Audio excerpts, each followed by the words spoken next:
Hello दोस्तों। मैं शिशिर आपका फिर से स्वागत करता हूं आपके अपने यूट्यूब चैनल शिशिर यूट्यूब वाला पे दोस्तों। तो आशा करते हैं आप मस्त होंगे, एंजॉय कर रहे होंगे अपनी लाइफ और हैप्पीली अपनी चीज़ों को आगे बढ़ा रहे होंगे दोस्तों।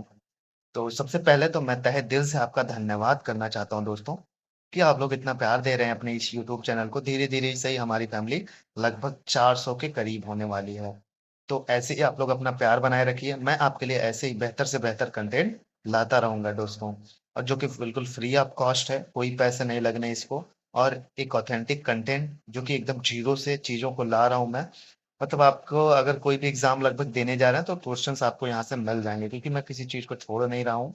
बिल्कुल शुरुआत दौर से आपके सामने चीजों को प्रस्तुत करने की कोशिश कर रहा हूँ। तो जो भी दोस्त D triple S B, super TET, UP TET और सी टेट की प्रिपरेशन कर रहे हैं, वो इसी चैनल पर बने रह सकते हैं और इस चैनल को सब्सक्राइब कर सकते हैं, ताकि वीडियो पहले उन तक पहुंचे जब भी मैं कोई वीडियो अपलोड करूं। तो ऐसे ही आप लोग अपना प्यार बनाए रखिए दोस्तों। तो चलिए, आज तीसरा क्वालिटी का तीसरा वीडियो है, जो कि इक्वली इम्पोर्टेंस है सभी टीचिंग एग्जाम्स के लिए और अदर एग्जाम्स के लिए भी। यहाँ से क्वेश्चंस आपको मिलेंगे। तो चलिए स्टार्ट करते हैं। आज हम लोग पढ़ेंगे कि संविधान का निर्माण कैसे हुआ। ठीक है, हम लोगों ने एक इंट्रो, मतलब पॉलिटी के बारे में इंट्रो एक वीडियो पढ़ा। ठीक है, दूसरा उसमें हमारा संविधान कैसे मतलब हमारे संविधान में क्या क्या कौन कौन से एक्ट आए उसमें। ठीक है, तो इन सब चीजों के बारे में पढ़ा। आज हम पढ़ेंगे संविधान का निर्माण कैसे हुआ। ठीक है, तो जुलाई अगस्त में होता क्या है दोस्तों, एक कहानी की तरह सुनते रहिए प्यार से, और बहुत सरल भाषा में मैं आपको चीजों को समझा के लेके जाऊंगा। तो जुलाई अगस्त में क्या होता है दोस्तों, कि चुनाव होते हैं। ठीक है, 1946 में चुनाव होते हैं। ठीक है, जब जिसमें 296 सीटें उपलब्ध रहती हैं। 292 एक पार्टी को मिलते हैं और चार। ठीक है, तो इसमें क्या होता है दोस्तों, 208 होता है वो। 200 कांग्रेस जो रहती है, कांग्रेस को 208वां स्थान मिलता है इसमें। ठीक है, मुस्लिम लीग को 73वां स्थान, और लोकल दल निर्दलीय को 15। ठीक है, तो ये जाके स्थान मिलता है। ठीक, देशवासियों ने युद्ध को अलग रखा। ठीक है, जो रियासती और देशवासियों के बीच में युद्ध था, उन्होंने देशवासियों को खुद से अलग रखा। बाद में शामिल होंगे। ठीक, उन्होंने कहा कि हम बाद में शामिल होंगे। ठीक, तो नेक्स्ट लाइन देखिए, 9 दिसंबर 1946 को संविधान सभा की पहली बैठक, जिस देखिए यहां से क्वेश्चन पूछता है। ठीक है, संविधान सभा की पहली बैठक कब हुई, 9 दिसंबर 1946 को। ठीक, जिसके अस्थायी अध्यक्ष, ठीक है, सभा की पहली, जिसके डॉक्टर सच्चिदानंद सिन्हा, ये देखिए क्वेश्चन पूछा जाता है यहाँ से, को अस्थायी अध्यक्ष बनाया गया, तथा एस सी मुखर्जी को उपाध्यक्ष बनाया गया। ठीक है, ये क्वेश्चन कई जगहों में, यूपी ट्रिपल एससी में, मतलब हर चीज के लिए ये इंपॉर्टेंस है। ठीक है, इंपॉर्टेंस का मतलब आपको यहाँ से क्वेश्चन मिलेंगे दोस्तों। ठीक, ऐसा नहीं है कि मैं, मेरा मतलब है मैंने सारी चीजों को कंटेंट किया, मतलब इंक्लूड किया है इसमें। ठीक है, तो संविधान सभा की पहली बैठक 9 दिसंबर 1946 को, जिसके अस्थायी अध्यक्ष कौन थे, डॉक्टर सच्चिदानंद सिन्हा। और सुप्रीम को मतलब जो उपाध्यक्ष थे वो एस सी मुखर्जी जी थे। ठीक है, तो चलिए नेक्स्ट लाइन पे देखते हैं क्या लिखा है दोस्तों। 11 दिसंबर 1946 को संविधान सभा की दूसरी बैठक होती है। तो पहली बैठक कब होती है, 9 दिसंबर 1946 को। फिर 2 दिन बाद दूसरी बैठक होती है, संविधान सभा की दूसरी बैठक होती है, जिसमें डॉक्टर राजेंद्र प्रसाद यादव अस्थायी अध्यक्ष तथा उपाध्यक्ष एस सी मुखर्जी। ठीक है, दूसरे दूसरे संविधान सभा की दूसरी बैठक में डॉक्टर राजेंद्र प्रसाद रहते हैं, जिनको अस्थायी अध्यक्ष बनाया जाता है, तथा उपाध्यक्ष एस सी मुखर्जी को बनाया जाता है। ठीक, सेकंड उपाध्यक्ष रहते हैं वी टी कृष्णाचार्य। ठीक है, इसमें दो उपाध्यक्ष रहते हैं। ठीक है, अब नेक्स्ट डे देखते हैं। ये भी क्वेश्चन पूछा गया है, संवैधानिक सलाहकार वी एन विठल विठल, इनका पूरा नाम था विठल नरसिम्हन राव। ठीक है, तो विठल नरहरि राव, जिसको हम वी एन राव कहते हैं, को बनाया गया था संवैधानिक सलाहकार। उस समय कौन थे, वी एन राव। ठीक है, नेक्स्ट है 13 दिसंबर 1946 को जवाहरलाल नेहरू उद्देश्य का जेयू जेएल नेहरू उद्देश्य का प्रस्ताव पेश किया, जिसमें 22 जनवरी 1947 को स्वीकार कर लिया गया। तो 13 दिसंबर 1946 को जवाहरलाल नेहरू उद्देश्य का प्रस्ताव पेश किया गया, जिसे 22 जनवरी 1947 को स्वीकार कर लिया गया। ठीक है, धीरे धीरे देसी रियासतों, मतलब धीरे धीरे धीरे क्या होता गया, धीरे धीरे देसी रियासतों के प्रतिनिधि भी संविधान सभा में शामिल होने लगे। उन्होंने बोला था ना कि हम बाद में शामिल होंगे। ठीक है, अभी ऊपर मैंने बताया। तो उसके बाद क्या हुआ कि देसी रियासतें तब शामिल नहीं थी, तो उन्होंने बोला कि आगे धीरे धीरे हम उसमें शामिल होंगे। अब क्या हुआ, धीरे धीरे देसी रियासतें थी वो भी संविधान सभा की प्रतिनिधि में शामिल होने लगे। ठीक है, अब नेक्स्ट देखते हैं, मुस्लिम लीग के सदस्य संविधान सभा से अलग हो गए। कुछ ऐसे सदस्य थे, ये यूपी पीसीएस और यूपीएससी के लिए पीसी के लिए बहुत इंपॉर्टेंट है कि मुस्लिम लीग के सदस्य संविधान सभा से अलग हो गए। पहले पहले सदस्य कितने थे? 389 थे। ठीक। अब कितने रह गए? 299 रह गए। ब्रिटिश क्षेत्र, मतलब ब्रिटिश क्षेत्र से थे 296। अब कितने रह गए? 229। ठीक है। देसी रियासतों से 93 थे, अब कितने हो गए? 70। ठीक है। इस तरह से संविधान का पुनः निर्माण हुआ। तो ठीक है, ये मिला के मुस्लिम लीग के सदस्य संविधान सभा से अलग हो गए, और जो सदस्य थे 389 थे, अब 299 हो गए। ब्रिटिश क्षेत्र से 296 से अब 229 हो गए, और देसी रियासतों से 93 थे, अब 70 हो गए। ठीक है। तो इस तरह से फिर पुनः निर्माण होता है संविधान सभा का। ठीक है। अब संविधान सभा की समितियां हैं, आइए देखते हैं, यहां से क्वेश्चन पूछा जाता है। ठीक है। तो संघ शक्ति समिति थी, एक संघ शक्ति समिति थी, इसके अध्यक्ष कौन थे? जवाहरलाल नेहरू थे। संघीय संविधान समिति थी, इसके कौन थे? यहाँ से क्वेश्चन पूछे जाते हैं दोस्तों। ठीक है। इसके भी जवाहरलाल नेहरू थे, जेएल नेहरू जी थे। राज्यों से समझौता करने वाली समिति, किसी भी राज्य से लेकर उसको समझौता करना होता था, तो उसके अध्यक्ष कौन थे? जवाहरलाल नेहरू जी। ठीक है। अब आइए नेक्स्ट देखते हैं, प्रांतीय संविधान समिति, इसके सरदार वल्लभ भाई पटेल थे। जो प्रांतीय थी, वहां पे संविधान समिति के अध्यक्ष कौन थे? सरदार वल्लभ भाई पटेल। मूल अधिकार अल्पसंख्यक, ठीक है, जो भी जनजाति मामले होते थे, उसके सरदार वल्लभ भाई पटेल ही थे। इसके अंतर्गत 5 उप समितियां भी बनी। जो मूल अधिकार अल्पसंख्यक थे, इनमें कई 5 उप समितियां भी बनी। आइए उसको देखते हैं।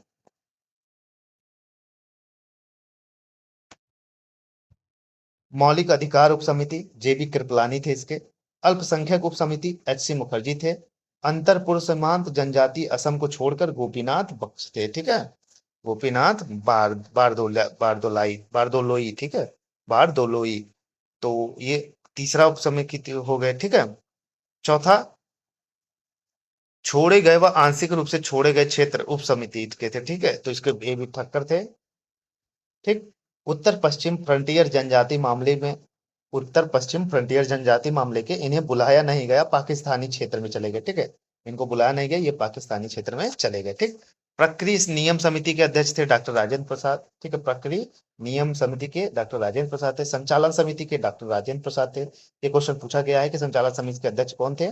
तो डॉक्टर राजेंद्र प्रसाद। प्रारूप समिति के भी क्वेश्चन पूछा गया है, तो इसके डॉक्टर भीमराव अंबेडकर थे। तो अगर क्वेश्चन पूछा जाता है कि प्रारूप समिति के अध्यक्ष कौन थे, तो डॉक्टर भीमराव अंबेडकर। ठीक है। अब कुछ संविधान सभा की छोटी समितियां थी। ठीक है। ये देखते हैं, वित्त एवं कर्मचारी समिति डॉक्टर राजेंद्र प्रसाद। आप एक बार इस पे टिंगा घुमा लीजिएगा। कार्य संचालन समिति के एम मुंशी के द्वारा की गई। राष्ट्रध्वज समिति तदर्थ समिति डॉक्टर राजेंद्र प्रसाद के द्वारा किया गया। मुख्य आयुक्तों के लिए प्रांतों में किया गया वी पट्टामी सीतारमैया के द्वारा। सदन समिति, इसके भी तो वी पट्टामी सीतारमैया।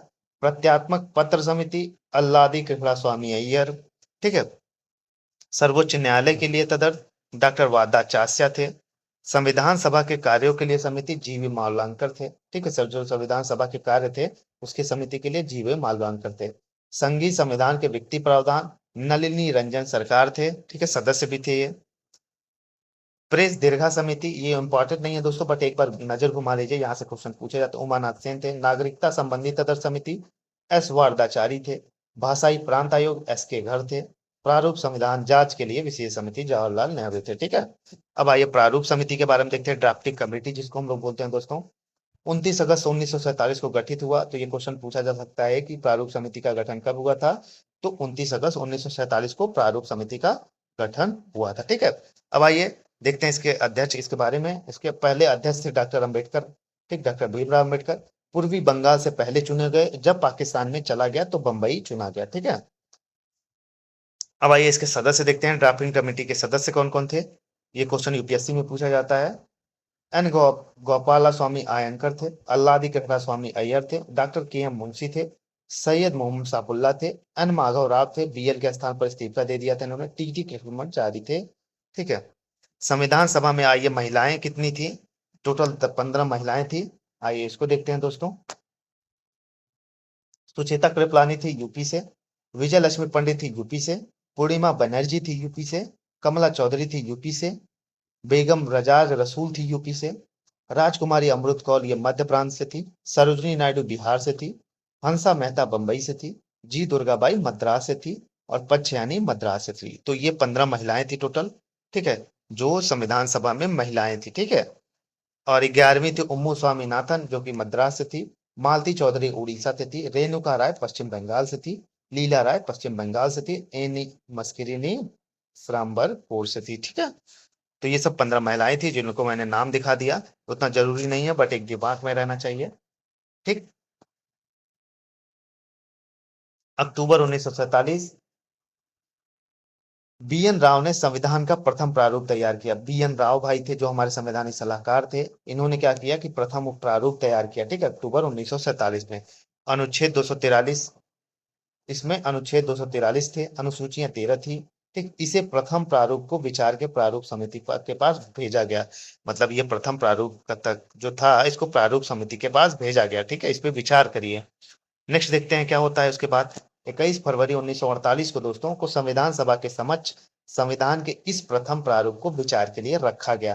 तो उसके आगे की प्रोसेस क्या हुआ कि 21 फरवरी 1948 को कि संविधान सभा जो थी उसके समक्ष ये प्रारूप को रखा गया, विचार के लिए रखा गया। अब इसमें कितना क्या हुआ कि अनुच्छेद 315 थे, अनुसूचियां 8 थी, ठीक है। विचार टिप्पणी की, सुझाव आए, आलोचना, ठीक है, इसका सब कुछ हुआ। इसमें सब कुछ हुआ, ये सब टिप्पणी पड़ी हुई। फिर इन सब के सुझाव पर पुनः प्रारूप समिति को विचार किया गया। मतलब सब टिप्पणी हुई, विचार हुआ, इन सब के सुझाव पर भी फिर प्रारूप समिति को विचार किया गया, ठीक है। 26 अक्टूबर 1948 को नए प्रारूप के साथ संविधान को पुनः पेश किया गया। मतलब 26 अक्टूबर 1948, मतलब आगे का प्रोसेस ये था कि 26 अक्टूबर 1948 को नए प्रारूप, मतलब एक नई प्रारूप बनाया गया, उसी को मॉडिफाई किया गया, उसको संविधान सभा में पुनः पेश किया गया, ठीक है। 3 वाचन हुए इस पे, इस प्रारूप समिति पे। तो ये क्वेश्चन पूछा जाता है, प्रथम वाचन कब हुआ था? 4 नवंबर से 1948 से 9 नवंबर 1948 तक चला। द्वितीय वाचन 15 नवंबर 1948 से 17 अक्टूबर 1949 तक चला, ठीक है। संविधान में तब क्या थे कि 7,635 संशोधन प्रस्तुत किए गए, 2437 संशोधन स्वीकार किए गए, ठीक है। इतने देखिए, सोच लीजिए, इतने संशोधन प्रस्तुत हुए थे और 2437 क्या थे, स्वीकार किए गए, ठीक है। तृतीय वाचन होता है 14 से 26 नवंबर 1949 तक चला, ठीक है, को बनकर तैयार हो गया, ठीक है। तृतीय वाचन में संविधान हमारा बनकर तैयार हो गया, ठीक है। 26 नवंबर 1949 को संविधान अंगीकृत, एडॉप्ट किया गया, ठीक। मतलब ये यहाँ क्वेश्चन पूछा जाता है कि हमारा संविधान कब अंगीकृत किया गया, अडॉप्ट किया गया, तो 26 नवंबर 1949 को संविधान हमारा अंगीकृत किया गया। इसमें 16 अनुच्छेद लागू किए गए। कुल 299 में से 284 सदस्यों ने संविधान पर हस्ताक्षर किए, जिसमें 8 महिलाएं भी शामिल थे। तो इसमें क्या हुआ कि 299 थे उस समय, ठीक है, सदस्य थे, उसमें 284 सदस्यों ने संविधान सभा पर हस्ताक्षर कर दिया, जिसमें 8 महिलाएं भी शामिल थी, ठीक है। इसमें कितना अनुच्छेद था जो तैयार हुआ? इसमें 395 अनुच्छेद थे, 22 भाग थे, 8 अनुसूचियां थी, ठीक है, इसको याद रखिएगा। जब हमारा संविधान अंगीकृत हुआ तो उस समय कितने अनुच्छेद थे? 395 थे, 22 भाग थे, 8 अनुसूचियां थी, ठीक है। अब आइए नेक्स्ट देखते हैं। प्रारूप पर 114 दिन बहस हुई। भाई प्रारूप समिति जो थी उस पर टोटल 114 दिन बहस हुई। कुल खर्च 64 लाख आया था उस समय, ठीक है। कुल एक्सपेंस जो था उसमें कितने हुए? 64 लाख। कितने अधिवेशन हुए थे? 11 अधिवेशन हुए थे, ठीक है, प्रारूप समिति पे। अंतिम बैठक कब हुई हमारी संविधान सभा की? अंतिम बैठक 24 जनवरी 1950 को, ठीक है। पहली और अंतिम बैठक याद रखिएगा, ये एग्जाम में डायरेक्टली पूछ लिए जाते हैं, यूपी टेट में भी पूछ लिया जाता है, डी ट्रिपल एसबी में भी पूछ लिया जाता है। 26 नवंबर 1949 को मात्र 16 अनुच्छेद लागू हुए। पहली बार जब ये अंतिम बैठक हुई, उसके बाद 26 नवंबर 1949 को मात्र 16 अनुच्छेद लागू हुए। अनुच्छेद थे, 16 अनुच्छेद लागू हुए थे 26 नवंबर 1949 को, ठीक है। कौन कौन से? आइए देखते हैं दोस्तों।